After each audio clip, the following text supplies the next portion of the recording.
Cícera Santos e hoje nós iremos ver figuras de linguagem, certo, gente? As figuras de linguagens, elas são conhecidas por existir principalmente em poemas, poesias, e hoje nós iremos conhecer algumas delas, certo? A primeira figura de linguagem que iremos conhecer é a metáfora. O que é a metáfora? A metáfora é um tipo de comparação implícita. Vamos ver alguns exemplos. A história é um carro alegre, cheio de povo contente. Quando eu digo a história é um carro alegre, cheio de povo contente, percebam que eu usei aí uma comparação implícita, pois eu comparei a história com um carro cheio de pessoas contentes.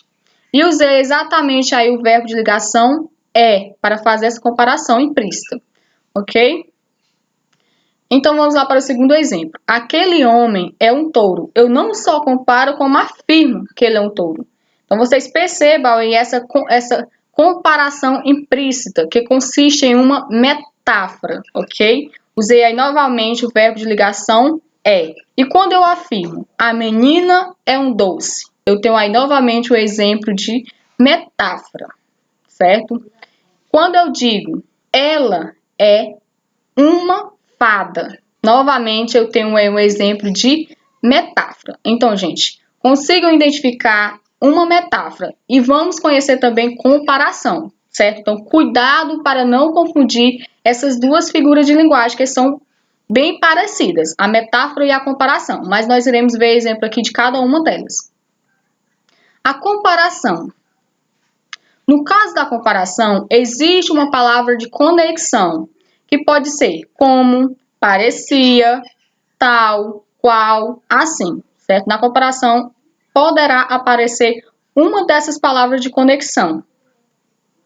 Vamos lá para os primeiros exemplos. Minha dor é inútil como uma gaiola numa terra onde não há pássaro. Certo? Como vocês podem ver, eu comparei minha dor como uma gaiola numa terra onde não há pássaro. Perceba que a palavra de conexão que eu usei aí foi o como. Vamos lá para o segundo exemplo. O dia voa como um pássaro e os pássaros voam como um dia. Certo? Então, usei uma comparação aí. Comparei o dia com o pássaro e comparei os pássaros com um dia. E, novamente, a palavra de conexão que eu usei foi como, certo? Sua filha parece um anjo. Então, eu comparei aí sua filha com um anjo. Então, fiz essa comparação e usei a palavra de conexão aí, parece. Sua filha parece um anjo. Vamos comparar aqui a figura de linguagem. Justamente para quê? Para que vocês não confundam ao se deparar com uma dessas figuras de linguagem dentro de uma poesia, dentro de um poema, certo? Vocês conseguirem identificar ela dentro de um contexto. Ela é uma flor. Nesse exemplo aqui, eu tenho uma metáfora ou uma comparação? Vocês saberiam me dizer? Já nesse segundo exemplo, ela parece uma flor. Certo? Nesse primeiro exemplo, eu tenho uma metáfora, pois eu tenho aí uma comparação implícita. Ela é uma flor. E aqui embaixo eu tenho uma comparação. Ela parece uma flor, pois eu comparei ela com uma flor, certo? E quando eu digo assim, aquela velha é uma bruxa, eu usei aí a figura de linguagem metáfora, pois eu fiz uma comparação implícita. Ficou claro, gente? Como que é a figura de linguagem, metáfora e comparação, a diferença entre elas? Então vamos lá conhecer a próxima, metonímia. Metonímia é quando você troca o autor pela obra, o produto pelo conteúdo, certo? Ou o produto pelo todo. Então, como eu já disse, consiste em trocar o autor pela obra, o produto pelo conteúdo. Vamos conhecer alguns exemplos. Li Machado de Assis.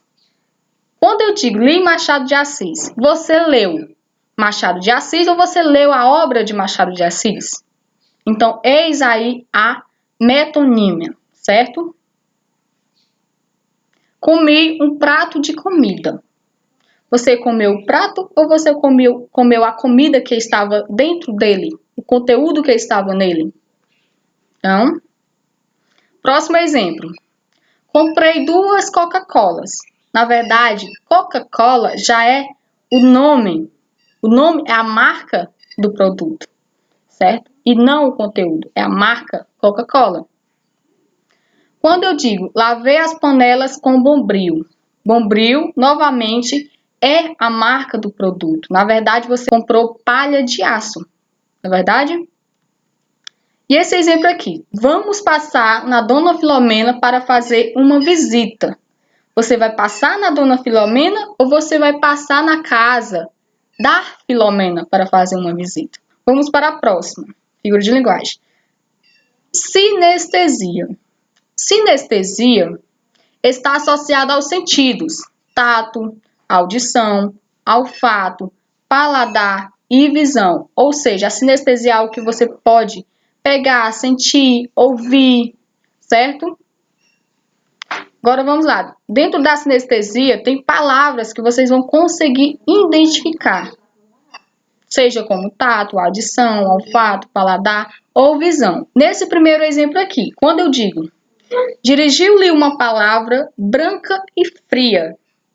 Como vocês podem perceber aí, ó, branca e fria. Branca você consegue ver, fria você consegue sentir. Então, eis aí a sinestesia, certo? Vamos lá para o próximo exemplo. As palavras sentidas que os olhos falavam. Não quero, não posso, não devo contar.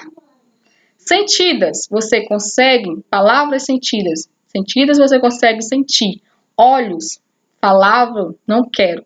Olhos você consegue ver, certo, gente? Então, para conseguir identificar as sinestesias, vocês terão que identificar essas palavras que transmite aí, que passa a ideia de sentir, de ouvir, certo? De tocar. Então, a sinestesia é isso. A gradação. A gradação consiste em uma série de palavras ou expressões em que o sentido vai se intensificando continuamente. Pode ser de forma crescente ou decrescente.